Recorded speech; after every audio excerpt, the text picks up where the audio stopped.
لقية وشعرائها تربعوا على قمة الأدب الحديث وألفوا فيه وأبدعوا، وما تنتقل عينك من رموز الشعراء إلا وتنبهر بقرائح شعرائها الشباب الذين ورثوا الشعر وكتبوه. وهذه قريحة الشاعر حسن محمد الفاهمي، فليتفضل مشكورا.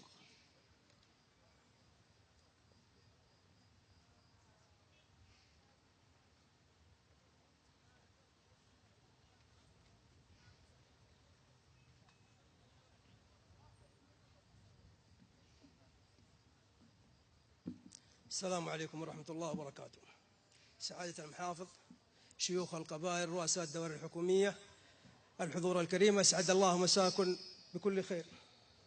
اسمحوا لي قبل ما أبدأ المشاركة بأبيات متواضعة. لي 3 سنين وشعوري يفور فورة البركان في أقصى حشايا، والطموح اللي يخالجني شعور ما غلبته يوم يسبق لي خطايا، لين جاني منها للمعروف دور، واحمد الله يوم حقق لي منايا.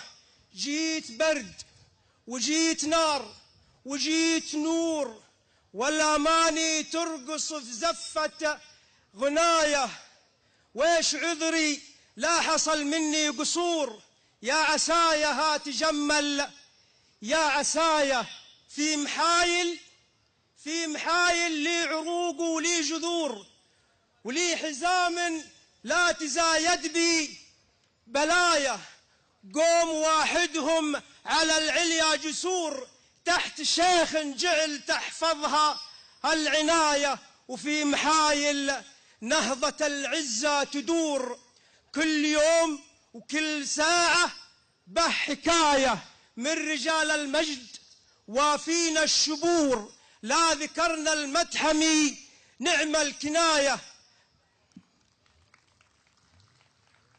من رجال الجد وافينا الشبور، لا ذكرنا المتحمي نعم الكناية، لا ذكرنا المتحمي نعم الكناية.